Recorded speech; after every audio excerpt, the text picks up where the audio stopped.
Welcome to Theory Paranormal. This is Pax. I am here with Dalton and Bonnie. We are doing a exclusive podcast / interview with Bonnie on location at the May Stringer House in Brooksville, Florida. So with that being said, welcome to Theory Paranormal's podcast, Bonnie. Thank you very much. How's your day going today? So far, so good. There you go. How you doing today, Dalton? Oh, it's good to be home, man, on a regular microphone. There you go. Usually Dalton's out and about doing his thing, and he's usually phoned in. So, okay. Yeah, usually I'll call him and we do our podcast, but I got a different headset, so my voice sounds way different. Mm-hmm. So, but when I'm on the road across the country, we still can do our podcast. So, Bonnie, we chose to do our first on-location podcast at a location that I would dare say may have a little paranormal activity, or a lot. Perhaps. I found out that there's a little thing about the May Stringer House that has been dubbed the most haunted house in the whole state of Florida. That it has. I will not say it's the most haunted, but we're up in the top 5 for sure. There you go. So what we're going to do at this point is if you can explain a little bit about yourself and how you got involved with May Stringer. If you could tell us from the beginning. Okay. Well, back in 2001, I brought my mother here for a day tour. This is early days. This is before Ghost Hunters on TV and the whole 9 yards. And it was to entertain her. She was down from Vermont visiting. So we came to the house and we went on the tour. And by the third room, which would be the dining room, I knew I was never going to leave. The house just grabbed me and it did not let go. At the end of the tour, I joined the Museum Association, the nonprofit group that owns this building, and became a tour guide 1 week later. And I've been doing it ever since. Wow. That's a pretty quick turnaround there. Yes. She said about a third room. We didn't even get through the house. The third room. The third room. What was the third room? The dining room. There you go. Yep. So if you could, tell us a little bit of the history of May Stringer. Okay. In your opinion. The house has 2 names, and that's because it was built by 2 different people at 2 different times. The first 4 rooms of the house were built in 1855 by John May. Much later on, Dr. Sheldon Stringer bought the property and added 10 more rooms. It's now a 14-room house, hence the name May Stringer. It's a common mistake. People think May is the first name, Stringer is the last. It is not the case. The house was put on the National Registry of Historic Places in dating to about 1890. You have to pick a date that you want the house to represent, and the preservation was done according to that. Okay. And when was the house originally built? The first 4 rooms, of which you're sitting in one, 1855. Oh, wow. So. Right. Before the Civil War. There you go. And this was a plantation, right? Yes, it was. How many acres? 160, I believe. Okay. Interesting. Now, as far as it goes with the house, how many owners do you think have had the proprietary of the house itself throughout the ages? How many owners have had this house? Correct. Since 1855. I don't know them all. It was John May, and there was, after he passed away, his widow remarried Frank Saxon, so he had ownership of the house as well. The house was sold to someone else, and I don't know the name of that person, and then Dr. Stringer bought it. And after that, his granddaughter sold the house out of the Stringer family in 1949. It became a rental house from 1950 until it was abandoned in 1974. Wow. It sat vacant until 1979. Then our Museum Association was formed, our nonprofit, all-volunteer group. We raised the money and we purchased the property and began the restoration. The house was in very, very bad shape at that point. So with it being in disrepair at the time and abandoned, was there things that were left here discarded, maybe that were found? No, because it had been a rental for 24 years. Okay. So there was a lot of destruction, but no, none of the original artifacts. We do have a few that were donated back to the museum by people who owned them since they lived here, or their families of. So How long did the restoration take to actually get it to where it's at now? it took 3 years to restore enough of the house that it was safe to open to the public. That wasn't the complete restoration, and as you know, with old houses, it's ongoing. We recently had to put a new foundation under the house. It was sinking. The original piers were from the 1800s, and there's bricks on sand, so things were sinking. Then when they got the house foundation fixed, then the walls were cracking because of the sagging and restoration work. It's ongoing. One thing produces the next and the next. And so, it's being a nonprofit, so all the money that was raised is all donations? All donations and fundraising. That's nice. So as far as it goes for you, how many would you say artifacts or things in the house now at this point in time do you think? Thousands. Ballpark figure, thousands. And they were all donated. We never had the funds to purchase artifacts. And we've tried to put things in the house that are concurrent with the period. So late 1800s, mid 1800s, and early 1900s. We try very hard to just keep it at that. And you do a very good job, let me tell you. It's a very nice house. And for people that can't see the house, they can go on. You have a website. Oh, yeah. So it's under our association name. And what's that? Hernando Historical Museum Association. Okay. So they can go there and check out some pictures They can of the place? see pictures of the house. Okay. We have been on TV once. Nice. Kindred Spirits Adam came and and Amy? filmed here. Yeah. Adam and Amy. I know Adam and Amy Yeah. very well. Yeah, they were here. And recently, a documentary was filmed here. We're still waiting for it to hit the airwaves, but we're hopeful. Nice. And, but other than that, social media, word of mouth, that's the best advertising. And for a nonprofit with no budget for that, it's been huge for us. Right. It's vital to spread the word. Absolutely. And to garner attention and to get people to come and donate and see this wonderful museum that's been put together lovingly with a lot Takes a lot of love and a lot of work. Yeah. And you got a lot of friends in here that keep you on track too. I bet. Absolutely. So and please correct me if I'm wrong. From my understanding, you have some different themed rooms that are in the house. Themed rooms, you said? We've tried to make it look like a home. Okay, so you're sitting in the parlor, and it's set up and furnished as a parlor. Upstairs, the original master bedroom from the 1855 house, we call it the communications room. So artifacts that are, have to do with telephones and early days of communication are all housed in that room. And the military room, all military artifacts that have been donated over the years are housed in one room. So the doctor's office, same thing. Anything medical is in the doctor's office. Oh, wow. So as far as it goes, for this location, you do allow individuals and come to do tours of the museum to walk through and see what it's about. And you also do ghost tours? We do night sessions. Friday nights, we do a tour from 8 to 10 p.m. And this is for people who are just curious, want to see what it's like, have watched a lot of the ghost shows on TV and so forth. And we take them on a guided tour. We tell them about the history of the house, and we also tell them some of the paranormal things that happen. I would never talk about all of them. You can't.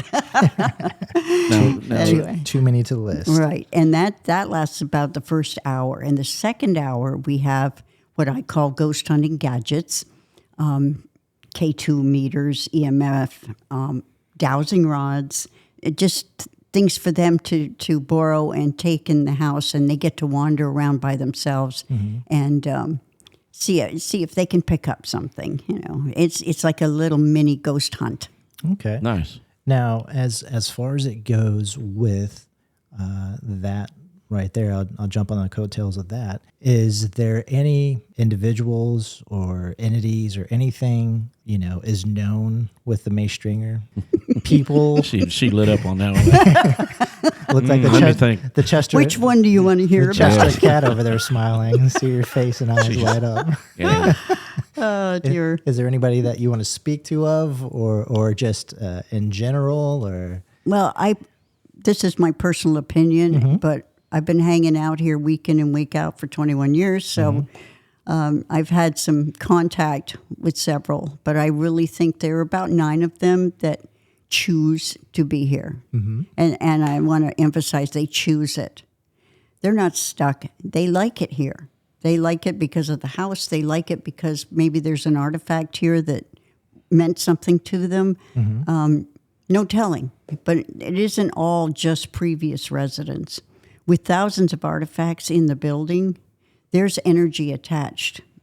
Yeah, we actually have a segment of that where we talk about energies attaching themselves to objects. And so the one thing that we always talk about, or that we try to emphasize, first of all, that everything we do on here is our opinions. So Okay. So there's, Because that's what you're getting, is yes. my opinion. and that's all. And that's all we want. So when you say that, that's fine. That's great Okay. because that's how we put it out there. Okay. That's why we're called Theory Paranormal. It's our theory. It's our opinion. It's our experiences. Okay. So a lot of these things probably do have attachments, being you have so many items, because when the spirit passes, it's an object that they actually feel comfortable. It's something they feel comfortable with. Right. So if it's here and they're comfortable with that, then obviously they grew comfortable with what you've done with the house. And it meant something to them in life. Of course, they haven't changed. They just lost their body. Right. But they still have feelings, and they still feel the same way about things. Right. A lot of people don't get that. And then they go to an antique store and they buy something and bring it home, and next thing they know, someone's walking down their hallway at 3:00 in the morning. Well, the worst thing is when they stand there at a garage sale or something and they go, I don't know why I got to buy that, but I'm going to buy it. Then perhaps you shouldn't. And then they take it home, and all of a sudden cabinets are opening to get poltergeist activity. And Absolutely. yeah, John Zaffis, man, he ever seen The Haunted Collector? Oh, every single episode. He's a I cool understand that man very well. He's a cool guy. Yes, I've done a few investigations with him, and Yeah, the stories he's great. he can tell. The stories he tells. Absolutely. So here's a loaded question for you, Bonnie. Okay. Is there any experiences that have happened to you throughout the years that you wanted to share? Anything that you do want to talk about? What's your most memorable experience out of 21? Probably the first one. Okay. Okay. And I talk about that on my tour. Paint the picture. Where were you? What year? What was going on? 2001. Okay. I had been volunteering a mere 3 weeks. And because I was still working full-time, I only did tours on Saturdays. So it's a Saturday afternoon. It's 3:00, and they're ready to close. And I'm sitting in the entryway in one of the 3 chairs out there. And I sent my 9-year-old daughter upstairs to turn out the lights. And I could hear her sneakers going from room to room. But I heard a second set of footsteps, and these were little shoes. And they were going pat, pat, pat, pat. And pretty soon my daughter's sneakers are going really fast. She came flying down the front staircase, looked at me and said, Mama, don't ever make me go anywhere in this house by myself again. I said, I won't. I heard footsteps. She said, never mind that. There was a little girl upstairs trying to grab the back of my leg. Nice. Nice. That was our introduction to the Mace Stringer. And after that, after the ice was broken, I don't know if it was like, can you feel that? Mm-hmm. Right now, we're getting some cool energy. Yeah. Whenever I tell that story, this little girl comes up behind me and she's playing with my head, my arms. It's funny you say that because the back of my neck is cold. Which is very nice. She because loves it. That's her story. It's very warm in here, so it's cooling us off. It is, Yes, actually, it is. because I was wondering, did somebody turn the air on? And then I'm thinking, no, we were talking. You would have felt it if it was. You know, Yeah, well, she's something's here because I'm definitely. it's cooling down. But that was my introduction, and it was shortly afterward that I was doing a day tour in the dining room, and teacup. I had a teacup incident. Oh. Yes. And there was a whole exhibit of antique cups and saucers on the sideboard. And I'm standing at the dining room table, and I'm talking to a group of 6 people, and they're across the table from me. And the teacups started moving, all of them, and they were just rattling. And I didn't know what this was because this is early days again. I haven't watched any ghost programs. I'm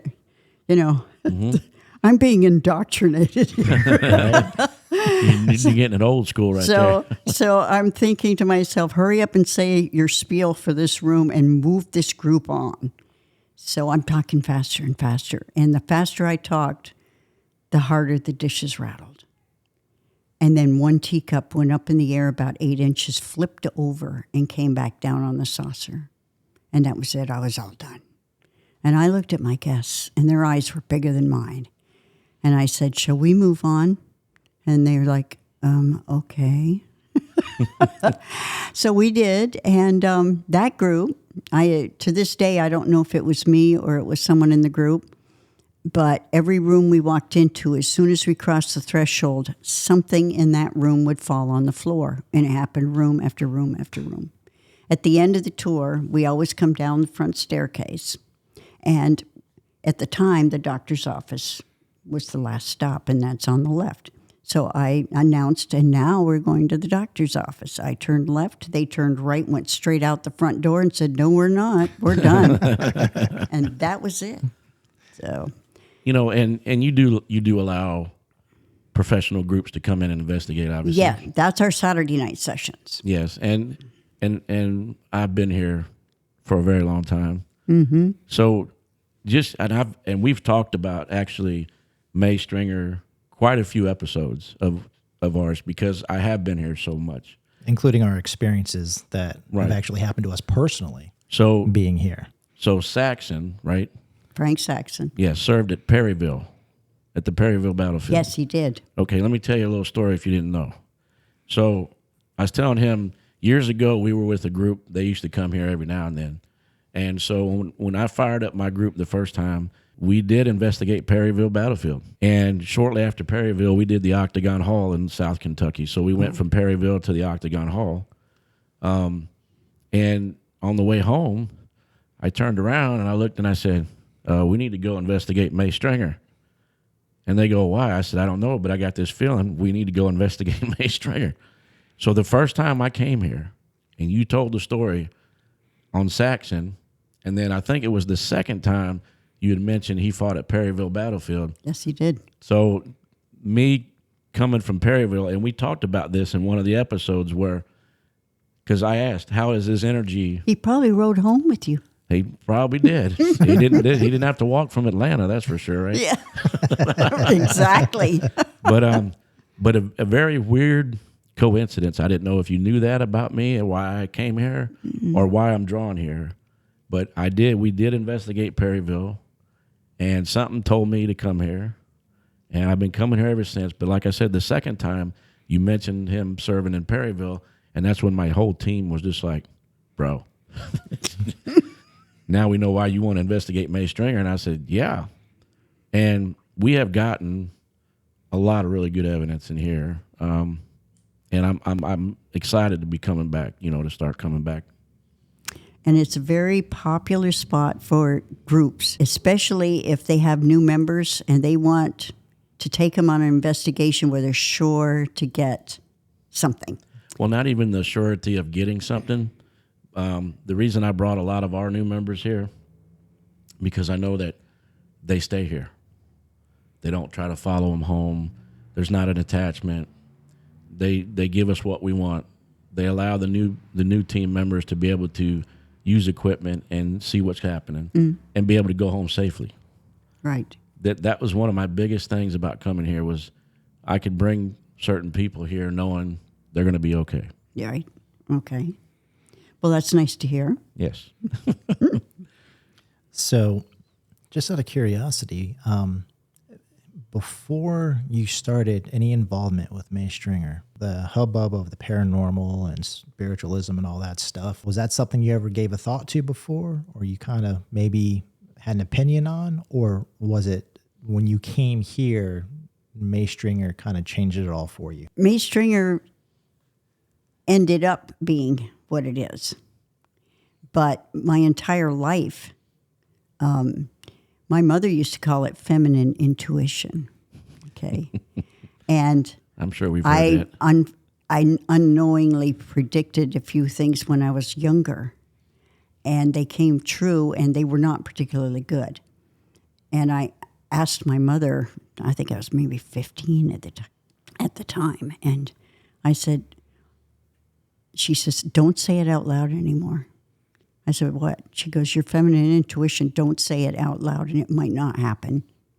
And that's all she would say. That was all those years ago. So, do you feel like you're sensitive in a way that I mean, being that, I mean, we're not going to say that you're gifted, but no, I'm not. Well, in any way. Intuitive. Yeah, like I talk about in some of our podcasts about everybody has a sensitivity. It just depends on how much it is. Exactly. Right. Exactly. We all have it. We all have it. To a degree. Right. And so people don't know, like, and if they walk, let's say they never knew this house is haunted, but they just walk in because they like the older stuff. And their hair stands on end, and they're like, whoa. Or they see something, or they hear something Exactly. that nobody else hears or sees. Right. So we talk about it all the time, that everybody has a sense. It's just how turned on is it? Exactly. So some have higher sensitivity, some have next to none, and some are in the middle. Some people in the middle don't even realize why things are happening. No, they blame it a lot on coincidence, and that's fine. That's fine. Yeah. And it's like we always say, and like I've told you before, we're not here to change nobody's mind. We're just here chatting about what we've experienced and how we've seen it.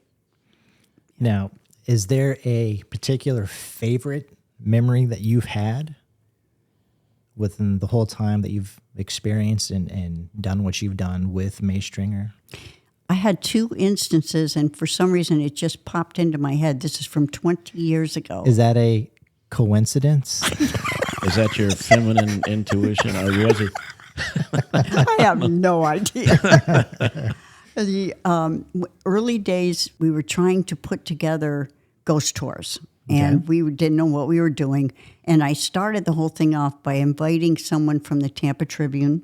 Okay. And some people I knew were mediums, and just a group. And we had a get together here, and so on and so forth.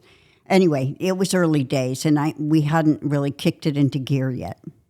And we went to see Murray Silver. He is from Savannah, and he does a lot of ghost stuff up in Savannah. Well, he was talking down in Ybor at one of the cigar factories. And anyway, we're there. And after the lecture was over, I was in the parking lot waiting for the group, and this very tall, redheaded lady comes storming up to me across the parking lot, and she goes, I did not appreciate you and what you were doing in there. And I had no idea who she was. And she says, I don't know you. I just moved here from Texas, but you interfered with, I couldn't hear what Murray was saying because I'm getting all of this noise from you. And she says, I don't know. I've never been to a place called Brooksville. I have no idea about this old house you're all about, but you helped build it. And she turned around and walked away and left me standing there like dumbfounded. That was the first one. Wow, that's interesting. A month later, we went to one of the first ghost conventions in Savannah, and it was the same group. And in between lectures, there was a lady and she was sitting on a bench and she waved to me to come over and see her. It was hard for her to get up, so I went over and she said, I'm from Texas and I've never been to Florida, but I know that you are all about this house in Brooksville. And she says, I got a message that it's urgent that I tell you you were not John May's wife. Boom. That was it. Two instances within a month of each other. And this is early days when I don't even know what's going on yet, you know. Yeah, well, the internet was pretty new. Yeah. And unless it was licking a stamp and putting a letter in the mail, you're not going to really talk to people unless it's in person. Right. That's definitely interesting. Yeah, so Pax, the biggest question I have for you is, what was one of your experiences in this house? Actually, it's twofold. I can't get away with just one. The first time I used a ghost box, as it's called, or spirit box, headphones on, kind of a cassette tape player that was made to jump between the frequencies like you're in the car scanning radio stations. And the little girl's name that's here, what's her name, Bonnie? Jessie May? Jessie May. And I ended up just saying out loud, I was standing right outside this window to your right here on the porch. It's probably about 9:30 at night. And I said, if you're here, Jessie, let me, give me some sort of indication that you're here with me, or just say hi or whatever. And clear as day in stereo, I heard a little girl giggle. And that was my first ever ghost box interaction with anybody from the other side. And it blew my mind away because I was like, wow, this. She doesn't take to men usually, so there's something about your personality she liked.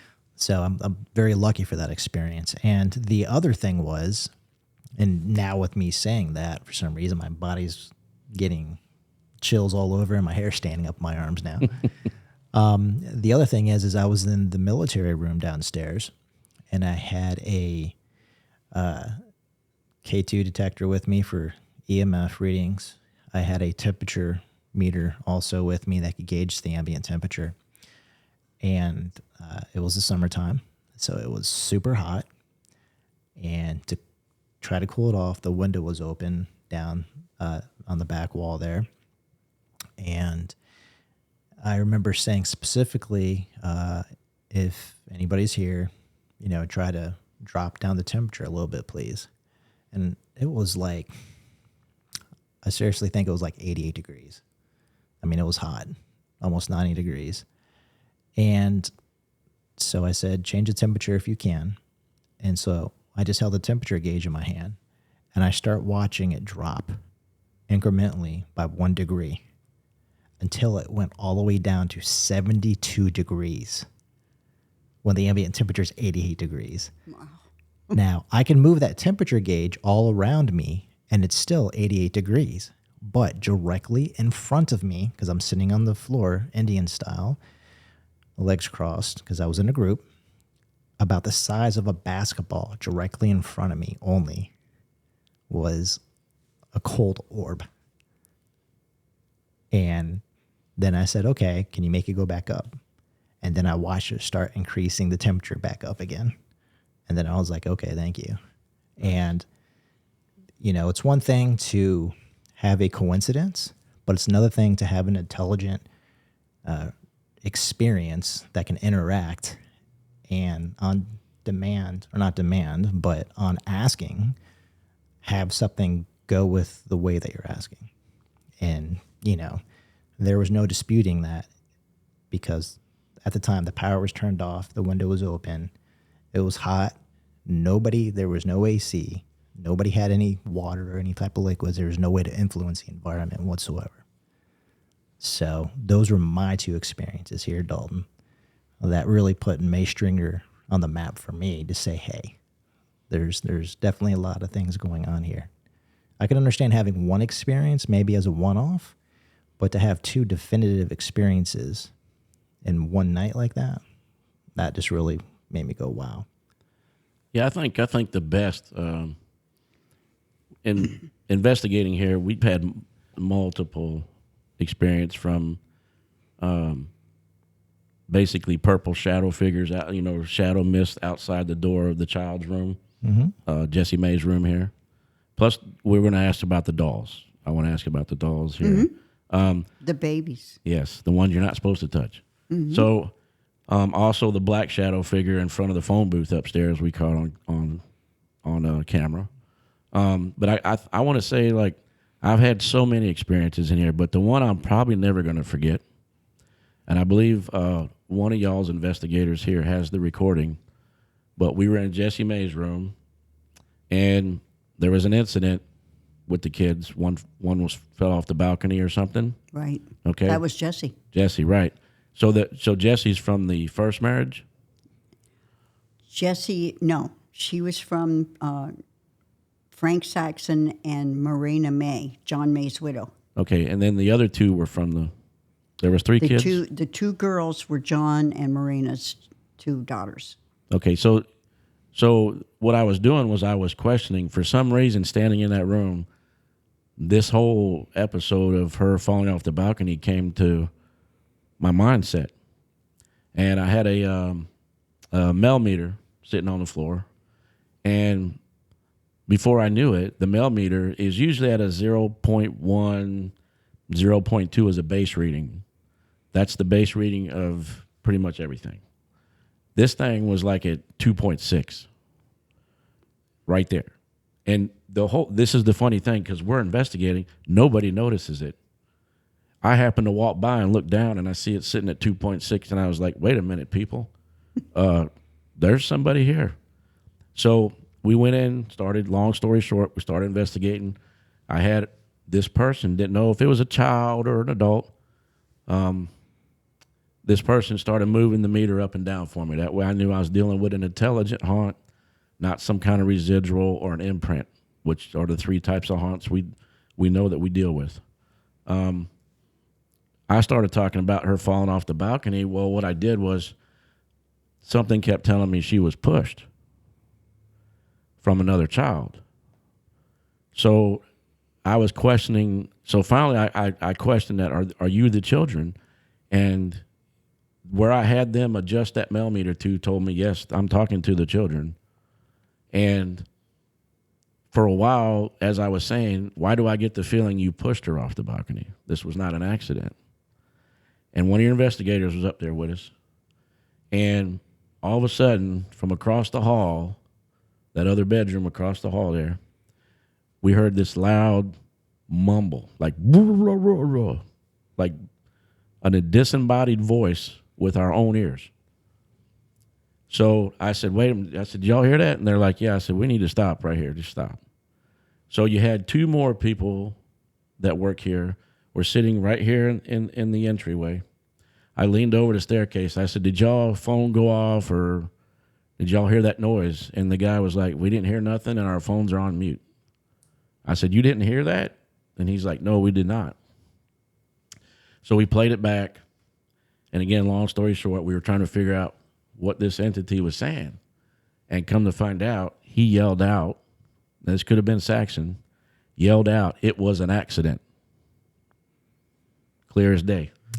So with Dalton saying that, Bonnie, does that make any sense to anything, or does that give clarity to maybe some things that have happened?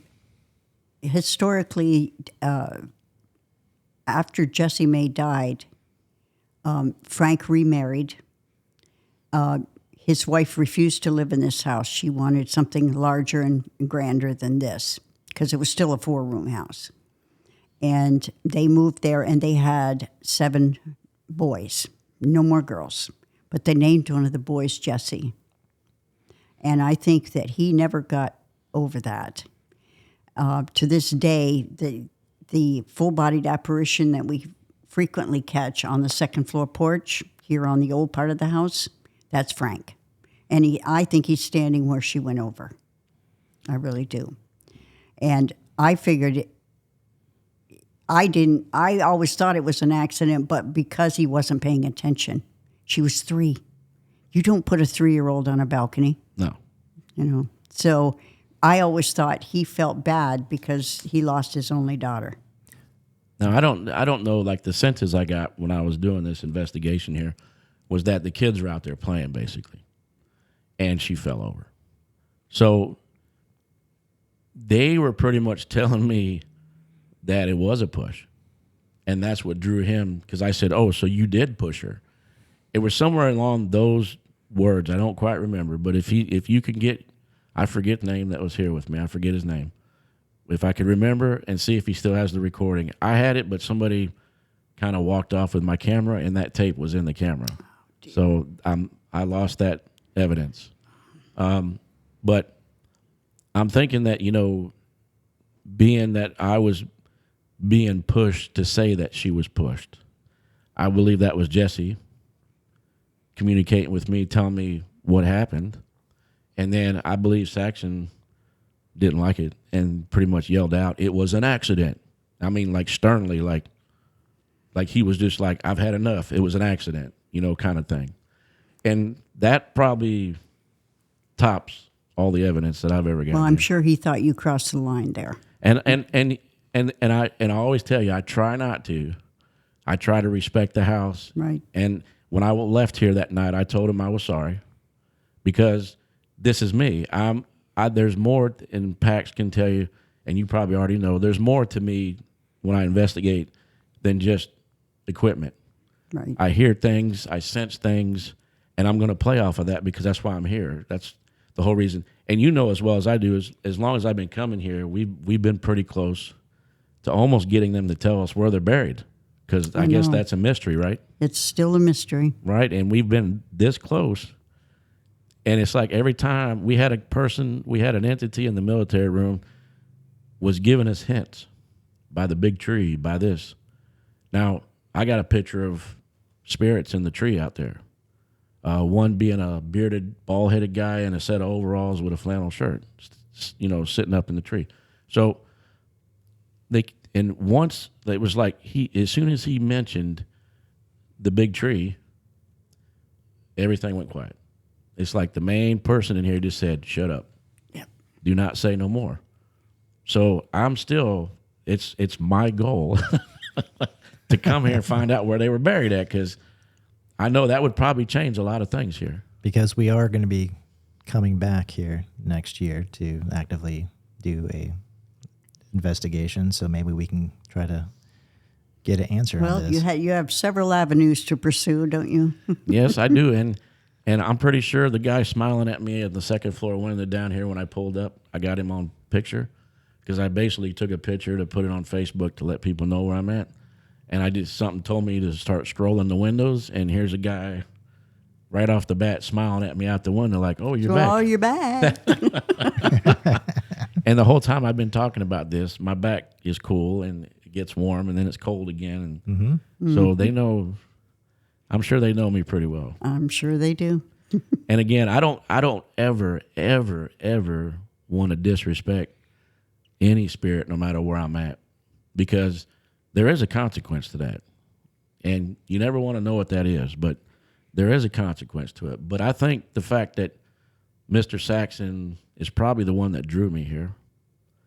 And yeah, he might have been a little upset, but I don't think he was like totally mad at me about it, because how in the world are you sitting there doing an investigation? All of a sudden I go from, wow, we're talking about, man, it's nice weather outside. Oh, that girl got pushed off the balcony. Yeah. And that's how it comes to you. It is. Yeah. And, so Barry, that'll be, unless something else tops that in the future, that's probably on the number one. That's the number one for me. There you go. And the next time you come, it could be a completely different scenario. Could be. Could be different spirit, could be different circumstances. You never know. The May Stringer, one psychic came here, and she was pretty good. And believe me, we've hosted good ones and bad ones. And she looked at me and she goes, this is like Grand Central Station for spirit. She says they're arriving and taking off constantly on the second floor hallway. Mm-hmm. And I've seen like hair raising incidences on the second floor hallway. Yeah. And that's the thing, would like to think, because you've been here for such a long time and you do what you do for the house itself, that the comfortability factor and the openness and trust to you would be obviously way more extended than what is going to be to just an average individual just passing through. I have a lot of jobs here, as you know. Wear many hats. Yeah, I'm secretary on the board of directors, and I'm director for the night sessions, and I do all the reservations and tours. But my most important job is I'm the cleaning lady. I'm in and out of here several mornings a week by myself. I love it because they're just all about me, you know.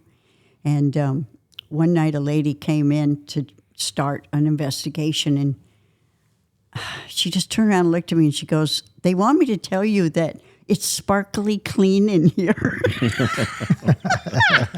She goes, "What the hell does that mean?" Oh, sparkly clean. I said, "I'm the cleaning lady, so they're approving of the work I'm doing." Well, you do keep it nice and clean. And I will say that for people that ain't here, can't see what we're seeing, but this place is always top notch. Yeah, I mean, this. If you were to walk in to the May Stringer house right now, exactly how it is, everything looks to be, for the age of what the different items are, pristine condition. It's a museum. Everything looks of the period. Nothing is weathered or worn down. I mean, it's really immaculate. Well, there are spots, and I know where everyone is because I clean the place. But it's a constant. You know that movie, The Money Pit? Mm-hmm. That's what this house is, because it constantly needs restoration work. Sure. But in the meantime, we can keep it as nice as possible, for the public. And just to know, too, that, when you go to a museum, most museums are full of glass cases. What makes this home feel like home is all this merchandise, not merchandise, but basically all the items here are they're not in a case. They're just sitting here like you walk into somebody's house. It's like someone's living here. No right. Bubble wrap, no plastic. Well, there is people living here. Yes, there is. Multiples. So here's a question for you, since you've been doing this for so long, Bonnie. Obviously, you're the head individual that takes care of everything on a daily basis. I'm sure cleaning wise. Don't get me in trouble with our president now. Well, but has there been individuals that have came to try to help out, and then experiences have happened and they were like, it was a pleasure knowing you, like in one day, and then the next day they're like, I'm leaving? Not even. Same day. Same day. We did a quilt show here several years ago, and local families loaned us their family quilts. And we had them on stretchers in every room, and it was like an open house, so people could come in and look and wander through instead of a guided tour. And we had a brand new volunteer her first day. So she arrives and she gets assigned to be in the kitchen. Now, there were 2 quilts in the kitchen. And standing next to the older quilt was a lady, and she's wearing a long gown and her hair is up in a bun. And she's smiling and she points at the quilt and says, "This one's mine." And then she just fades away. Nice. Well, that new recruit turned around, came right back through, told the lady in charge at the door, she said, "You never told me this place is haunted. I'm out of here." So she quit the day she started. I've seen it. That's when that's when you look and say, well, it is May Stringer house. It's a home. Yeah, really? I just wanted to chase her out the door saying, "Wait, people pay a lot of money to see what you just saw." Yeah, right. You didn't get a photo? Yeah, I think you should give us a couple $100 for that. Yeah. Should donate to the cause. There you go. That's funny. That's happened several times. So if there's anything that you could tell anybody right now about May Stringer, if you wanted them to take away anything at all to always remember, what would you want to tell the listeners out there? First and foremost, it's the history. this house embodies a time period that can never be replaced. And that's why we work so very hard to keep it up and keep the doors open and keep the restoration going. First and foremost, it's the history of the area, but also for the next generation coming up. If they don't see it here, they're never going to see it. And it's gone forever. Right.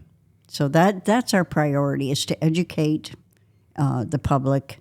And it's just a swell bonus that we're haunted too. Yes, it's an added feature. Yeah, absolutely. So this is like a staple of the town, this house. Would you say that?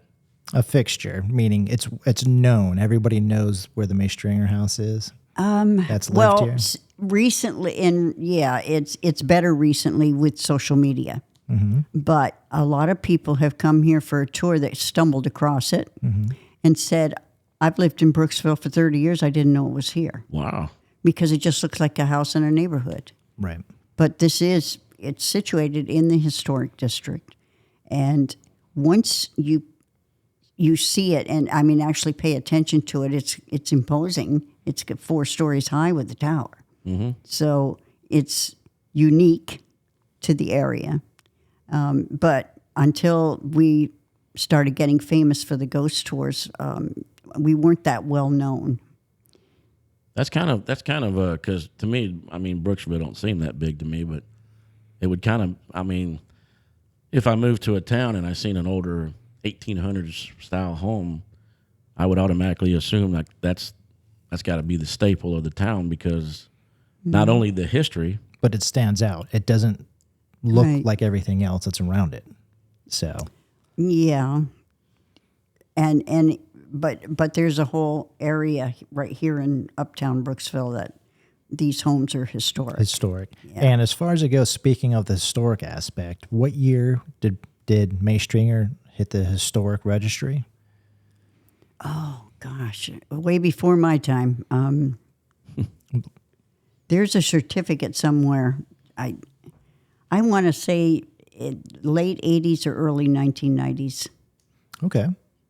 and the other thing was, so like I remember one time we tried to go do research, and you said that the library burnt down or something with all the documents? Courthouse. Okay. That's why we don't know about Jessie's cause of death. She died in 1872, and the courthouse burned a couple times. But the first time it was built out of wood, and a lot of records went with it. It's kind of, and how long after her death did that happen? About a year. Okay, You know, it's interesting you said the courthouse burnt down a couple times, maybe once, but to hear something happen repeatedly. Right, that's what I'm saying, though. Is that, In those days, they didn't have water in Yeah. town, okay? So all the homes were built out of wood. So if one house caught on fire, Yep. and that's what happened a couple times. Yeah, unless you got the horse and buggy. Yeah.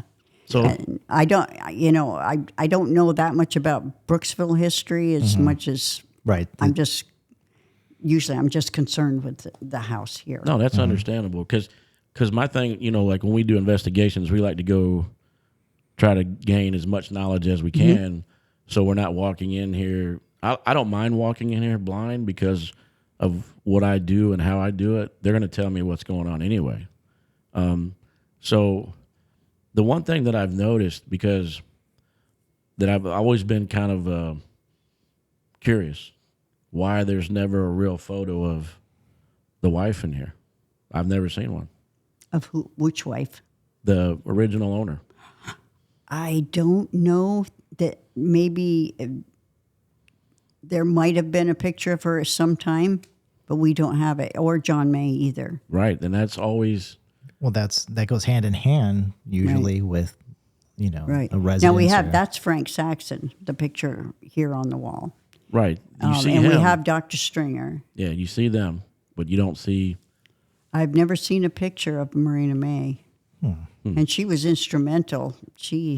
After John died, she was a widow, and she took care of the whole plantation. So she was a for 9 years. She was before, the patriarch of everything going on, taking care of.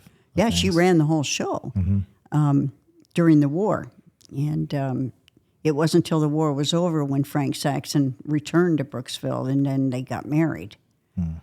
But all those years in between, she did everything herself. And you would figure, being a prominent lady like that, You would think there would be a photo.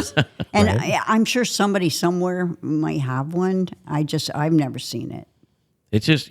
Here's all right. So just a quick rundown, right, on my thought process, because somebody's ticking in my head right now. Mm-hmm. Let me just put this out there: Jessie Mae passes. Year later, courthouse burns. No records and no photos. You see where I'm going with this? Coincidence. These are the things now that we've actually sat here, and I don't think me and you've ever had a conversation like this. Mm-mm. And I've never sat down and talked to you about any of my experiences here or what I've picked up, only because I want to make sure what I'm telling you is going to be somewhat factional as far as what I'm getting. Right. So it's just kind of, I guess, a news feed to you to learn these things that constantly hit my mind when I walk in this building. Mm-hmm. Why is that? Why are those three things? Good question.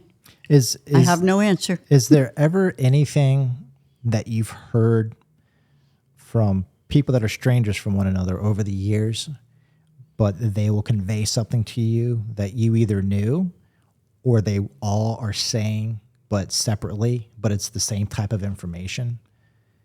Besides being, I interacted with a spirit, but like you said you hosted empathic individuals or mediums or... Right. A lot of groups bring a medium with them mm-hmm.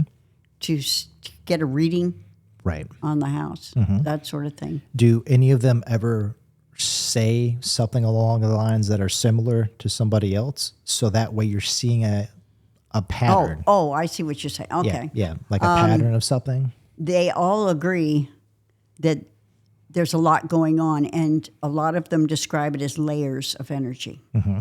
And before they walk through that front door, they have to, what I call, steel themselves. They have to put their mm-hmm. shields up, mm-hmm. however you want to describe it. Right.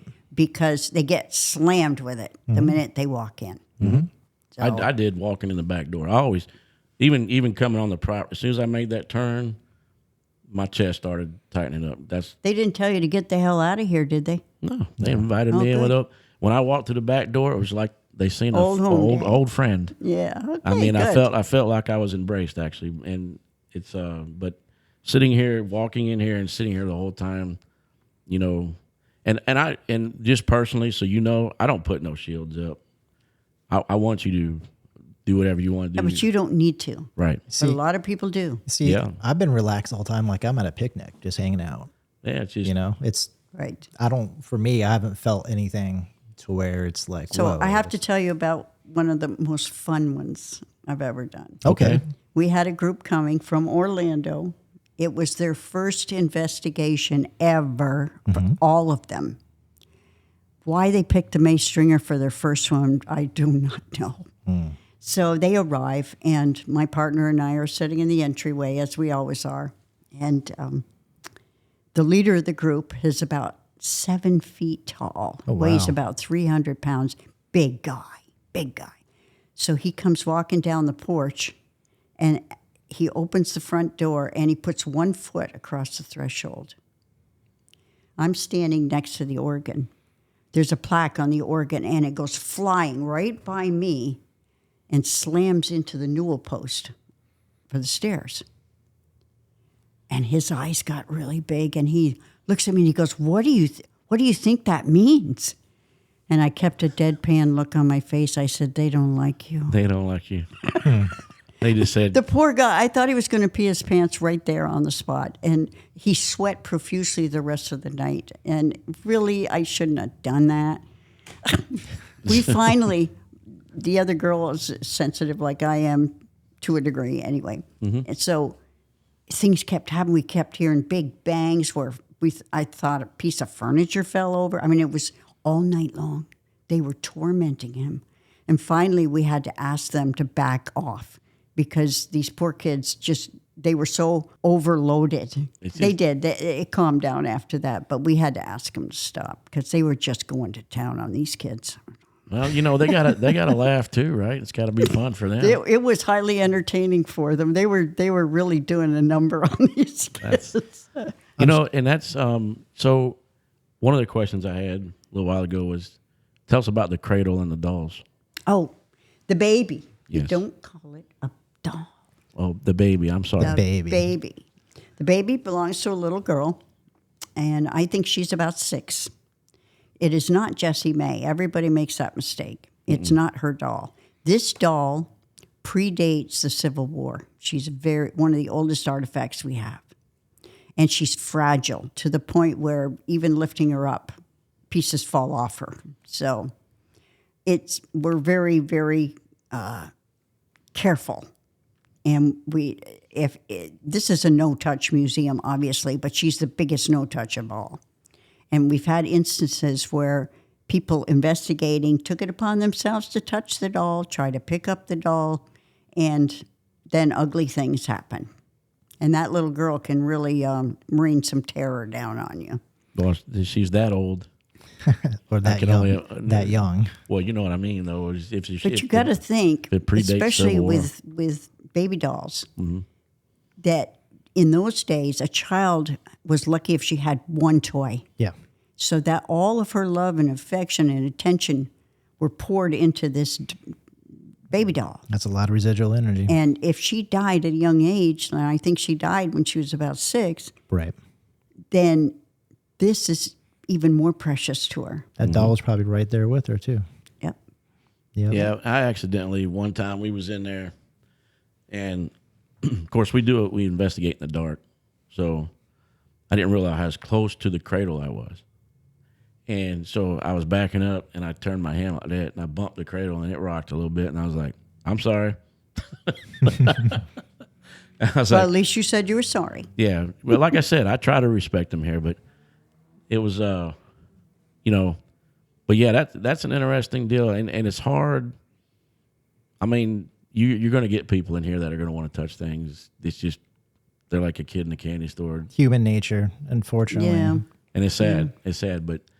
but I think dolls are one of the most haunted of all things. Sure. Porcelain dolls were used when the people passed away, they transformed their spirit from the body to a doll. Energy wise. So that way they can keep them living. Mm-hmm. Hence the doll in the Key West, which was written off Robert. Yes. Robert. Which was, they made Chucky after that. I'm starting to see Bonnie is very knowledgeable of these things, even though she plays very quiet and polite. No, I know she's not. That's why I don't mind talking to her, because she knows what I'm talking about.